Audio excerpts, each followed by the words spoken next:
সবাইকে অগ্রিম বড়দিনের শুভেচ্ছা ও হ্যাপি নিউ ইয়ারের শুভেচ্ছা।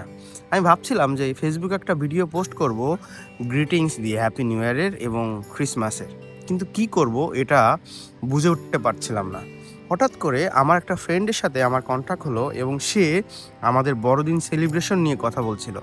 কিন্তু অবাক করা বিষয় কি জানেন, সে সেলিব্রেশন নিয়ে আমাকে বলল যে আমরা অনেক এনজয় করি, আমরা ড্রিঙ্কস করি, আমরা শপিং করি, আমরা ঘুরে বেড়াই।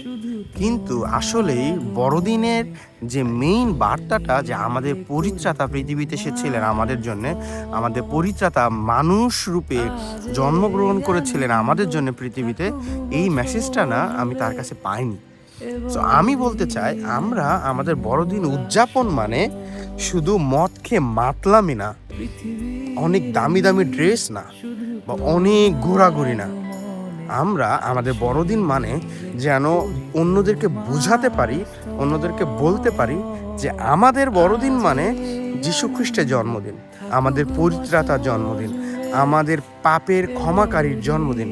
আমরা যারা মনে করি এবং আমরা যারা সেলিব্রেশন করি মদ খেয়ে মাতলামি মানে বড়দিন, মদ খেয়ে মাতলামি মানে বড়দিনের এনজয়, এইটা না, এটা ভুল, এটা সম্পূর্ণ ভুল। এইটা একজন খ্রিস্ট বিশ্বাসী হিসেবে আমরা করতে পারি না। বাইবেলে যীশু খ্রিস্ট স্পষ্টভাবে বলেছে যেন আমরা মদ খেয়ে মাতলামি না করি।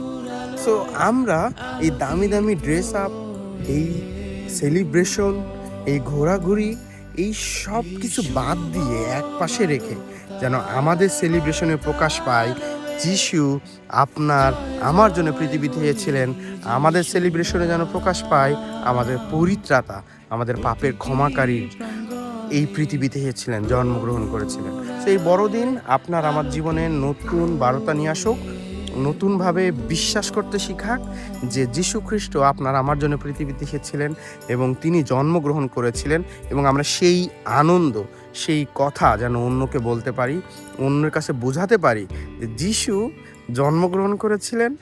এই আনন্দ আমরা উদযাপন করি এবং এই কথা অন্যকে বলার জন্য আমরা উদযাপন করি।